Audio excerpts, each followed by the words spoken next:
It's pretty phenomenal to be in a room with this many people who are happy to be fanning themselves in the heat, to think a little bit about why our communities and our city and our green spaces are so important. And I know each and every one of you are going to turn away from tonight charged to do something. And I think we're all going to make a plea to do something with each and every one of us. But Thomas said before we started, what if every person in this room left here tonight thinking, just one day this year, I'm going to make some real commitment to one of these agencies. So I hope that some one of us will inspire you to do that. I'm here specifically to talk about the power of parks for our city, for our communities, for our families, and for ourselves. And I know for me personally, I grew up in New York City. As a little girl, I lived right across the street from a little park called Tompkins Square Park. And so my earliest memories are of that space. And what I realized in thinking back is that parks provide this kind of window into the natural world, particularly for our urbanites that don't necessarily have that luxury of a big woods backyard. I love this picture. If I told you this picture was Allegheny National Forest, you would buy it. But this is Frick Park. This is a space that belongs to each and every one of us. This is part of our Commonwealth. And a bunch of years ago, Charles Jordan, who is a really brilliant advocate for urban parks, came to speak here, and he said, parks are the most democratic spaces in the city because they're free for all of us to do as we wish, to explore there, to recreate, to just have a peaceful moment. Lots of dog walkers, of course, and also to have that exposure to kind of what I think of as little nature. You know, it's nature that isn't as intimidating maybe as the great wilds, and of course to be a good parent. And we love to promote this idea that parks are free. There's no gate, there's no ticket, you don't have to pay anything. But we actually know parks are not free. Parks require a tremendous amount of human resources, of financial resources to be maintained well. And I think now probably most folks in this room are very familiar with the excellent studies that have been done to show that the green spaces have values that are economic for your property values, that your health is improved when you're near a green space, that your emotional well-being is improved. But we also know that's only true when a park is well maintained. When a park becomes blight, that does not happen.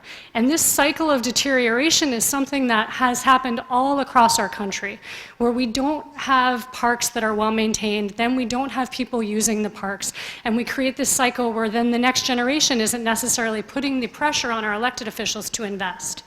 And that is a really critical cycle for us to break, and is really at the heart of why the Pittsburgh Parks Conservancy formed 17 years ago. These are some examples of the capital projects that we've done. This is the entrance to Frick Park off Reynolds. Over the last 17 years, we've done 11 capital projects, raised over $62 million that we've invested in parks. This is one of my favorites. I'm a Highland Park resident. But actually, this Riverview Chapel shelter is the most rented facility now in the city parks. And of course, right outside our door, we have Schenley Plaza, which was a parking lot. And now, last year, we had almost 300,000 visitors to Schenley Plaza. And whenever we take on these projects, we're always balancing making sure that we restore our park spaces to their historic integrity. These are design landscapes. Making sure that we're doing things in an environmentally sound way and also meeting the needs of current users. And it's been wonderful in our development as an organization to be able to take this idea and move it from the historic parks into community parks. And I just want to highlight one project, which you'll actually get to hear from an amazing woman, Slita, in a minute, talk about the Hill District. Several years ago, we were approached and have engaged in a partnership, not just with Find the Rivers, which is just a brilliant team of thinkers, but also with the community in the Hill District. And the gentleman off there to the right, Walter Hood, he's like a rock star of landscape architecture. I mean, he's just, talk about inspiring to be able to go into a community and understand all the assets as an outsider, to be able to see the assets that the Hill District brings in terms of its green space.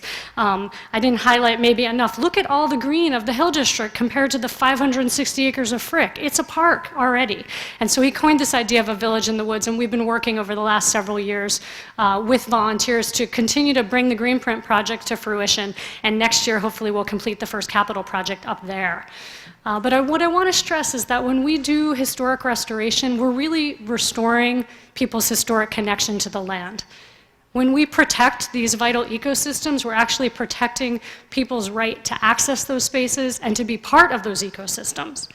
And when we provide for the needs of our current users, whether it's recreation or a clean restroom, we're also providing for this really profound need, I think, to engage in the natural world for spiritual reasons, for psychological reasons.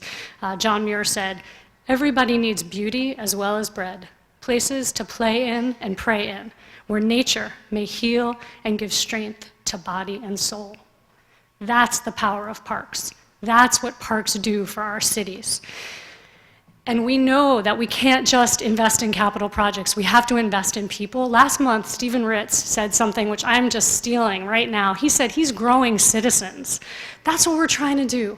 We're growing park stewards of the future, and we know that we need to educate people. So environmental education is absolutely critical, and that's why our next major project is the Environmental Center at Frick Park. This is still what the Environmental Center looks like 10 years, more than 10 years after it burned, in the middle of one of the most majestic green spaces that we have at Frick Park. This is what we want it to look like.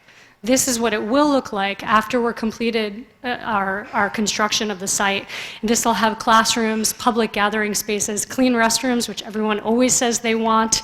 And it's really a gateway to introduce people to a park system that is very popular on the edges, right? People are very comfortable with the playground or the basketball court, but how can we move people into the heart of the parks and start to really experience the natural world? And this project, we're holding ourselves to a very high standard. We're tracking right now for LEED Platinum.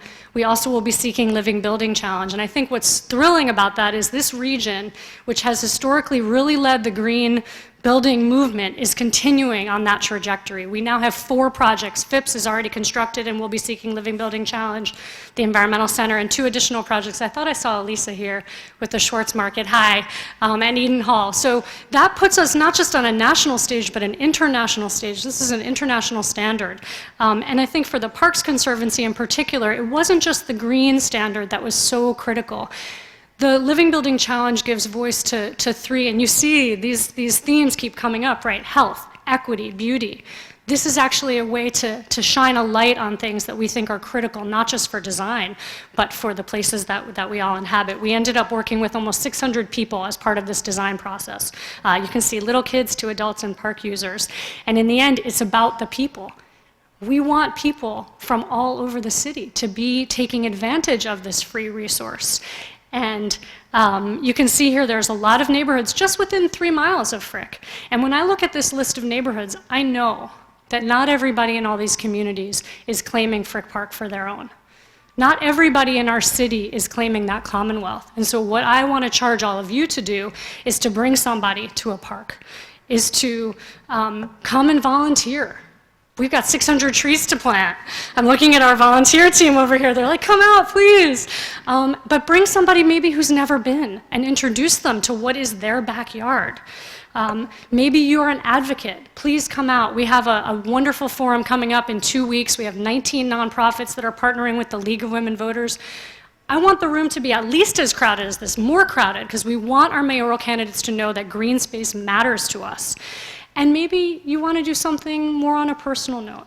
Maybe it's about education for you. Maybe you are an educator. I know a lot of you are teachers, but maybe you're an uncle or a grandparent. Take a child out there, use the parks to discover things. You don't need to know the answers. This is what we always tell our teachers when we train them. Don't worry about the answers. Let the kids help you ask interesting questions. So what I want to leave you with tonight is not my voice, but the voice of some of the students that we've worked with. For the last couple years, we've been recording students through the Hear Me project. And here's what they have to say about the power of parks for them. My name is Tyree, and I'm 8 years old. My favorite part is Frick Park because when we go to Frick Park, we always plant flowers and we see different animals. My name is Rodney. I'm 17 years old and live in Brookline. I just wanted to learn about a lot of the environment because I wasn't really paying attention to it. I had my headphones in and wasn't even paying attention. I would just keep walking. My name is Sean. I'm 16 years old and I live in Stanton Heights. And me and a lot of other friends go there like over in a bad mood just to relax. When I was cleaning up leaves, it felt like I was actually making a difference, like I was helping the environment out. It just felt like I was doing something. My name is Ariana. I'm 16 years old and I live in South Hills. Just like last week, we had a half day at school. And me and my two friends, Tatum and Brian, we came down here and we just sat by the water and it was really nice and we just talked about life and it was like one of the most relaxing days I've had in like forever. My name is Amira. I am 7 years old. It is so much fun at the park. The park is so nice and I like it better and I wish that I could go there, but we can't go because the field trip's over and we gotta go the next day. I want to thank you very much for giving me a little time to talk about the power of parks.